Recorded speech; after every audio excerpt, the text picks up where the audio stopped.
We went through some of the U21 candidates last week. We may mention some of them again today, but we're not going to go down any specific award route.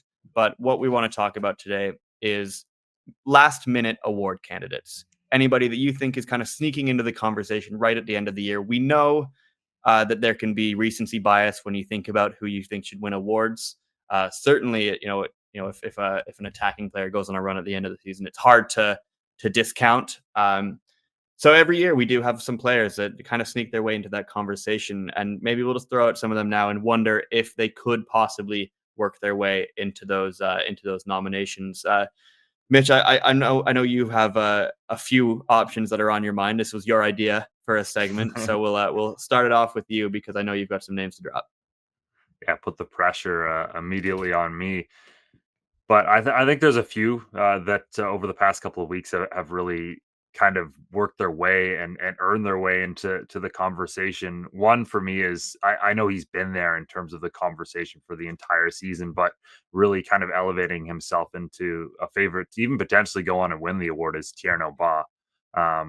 What he's been doing out in Vancouver, and funny enough, the performance that might elevate him into kind of that finalist nominee category is one that isn't necessarily directly relevant to the award, and that's the Canadian Championship and the goal and the assist he got Doesn't in count. that match.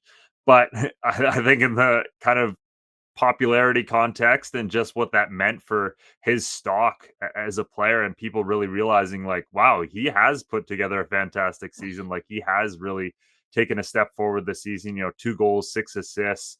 He's been dynamic. He leads the league in terms of fouls won, and his dribbling ability, all of that. Like this is a player who's really elevated his game, and to just see that on the national stage final, I think is always going to help a player's case, even if, again, like we said, it's not directly relevant to a CPL specific award. The other guy who obviously I think has really made a case for himself and was September's Player of the Month in the Canadian Premier League is Balou Tabla, who, again, when you look back at his 2022 season, where he was second in Player of the Year, a finalist, a nominee for the Player of the Year award as well. He had 7 goals and 4 assists. Well, he's up to 11 goals and 4 assists this season in the Canadian Premier League, tied now with Thiago Coimbra for second in the Canadian Premier League in scoring. I think he's been the best player in the league over the past month plus in terms of what he's done on the pitch, the creative ability, and that finished product that sometimes has gone missing for Tabla. The way he's scoring goals, the way he's setting up goals.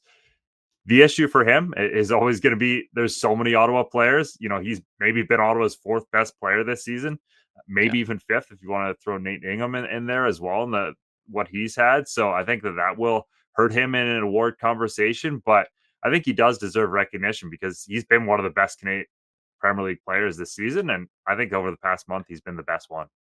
Yeah, it is tough because there are so many Ottawa candidates, right? Like I think everybody probably agrees that David Rodriguez and Sam Salter will be in that group.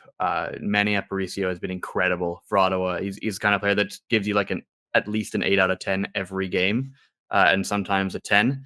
But you're right. It's really hard to not look at what Tabla's been doing the last couple of months and really, really think about it. I don't think that we're going to see 4 out of 5 nominees for Player of the Year come from Atletico Ottawa, but you do have to wonder if Tabla's name is getting thrown around a little bit. AGR, do you have any other options for any of these awards that aren't Atletico Ottawa related?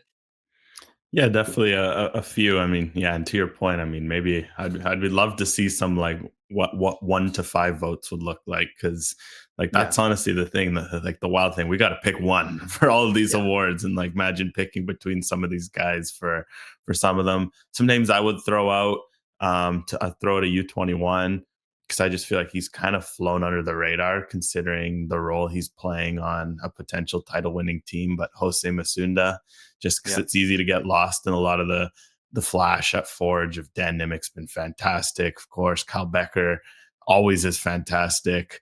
There's other pieces to watch. Yet Jose Masunda quietly has been like Forge's consistent winger. Like he's been like, even David Choinière has not been able to find the form to the level he's want.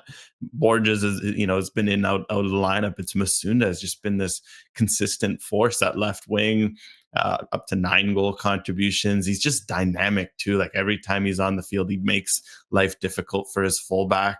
I think that it's worth noting the role he's playing on an impactful team, right? Like these aren't token minutes that he's getting because Forge want to get the U21 minute quota. They've cleared it. They're fighting for a title, and it's telling that Bobby Smirnotis kind of realized that, oh yeah, this kid can be relied on, consistently. So I'd give a shout to him.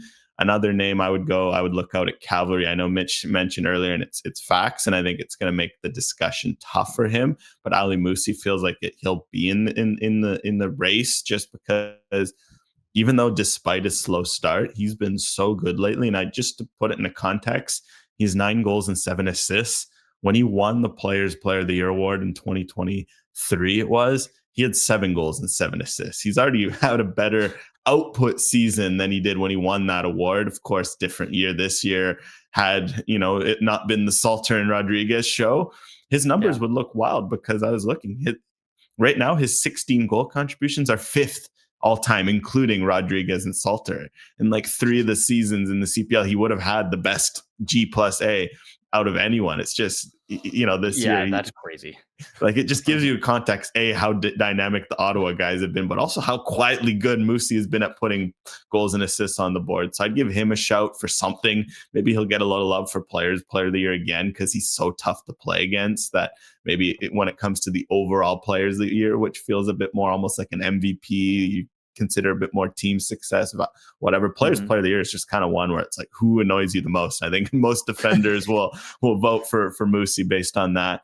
And to throw another name in the mix, the Defender of the Year award is one that quietly we haven't talked about. I mean, it feels like Dan Nimick's kind of the easy front runner for that. But I just, shout out to a guy like Frank Stirring, who's, found a bit of consistency. I know it sucks that he's going to miss this next game, but I wonder if he could throw his name as that third defender, because I feel like it's going to be Nimick. It's probably going to be like a Noah Batney from Ottawa, but that third spot could go to a lot of people. I had Callum Montgomery as one of them, although he's dealt with injuries lately. Maybe Stirring can sneak in, and of course Thomas Meyer-Jagir will have something to say with his overall season as well. So a good battle there. Yeah, I agree. And that's actually a very good one. I think that 3 for Defender of the Year is one that maybe looked a lot more set maybe 3 months ago, 2 months ago even. But yeah, Stirring's been excellent. I'm not sure if he's necessarily played enough 18 appearances, to really but a get few in of there. them have been off the bench, I think. Yeah, he went through a lot of injuries at the start of the year, but still, I mean, he has been excellent for York, and one of not many constants in their team over the last few weeks and couple of months.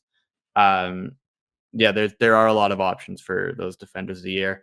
I don't know how we feel about fullbacks generally, but I think there have been quite a few good ones in the league. I know we talked about Adam Perlman last week for U21. He's been outstanding.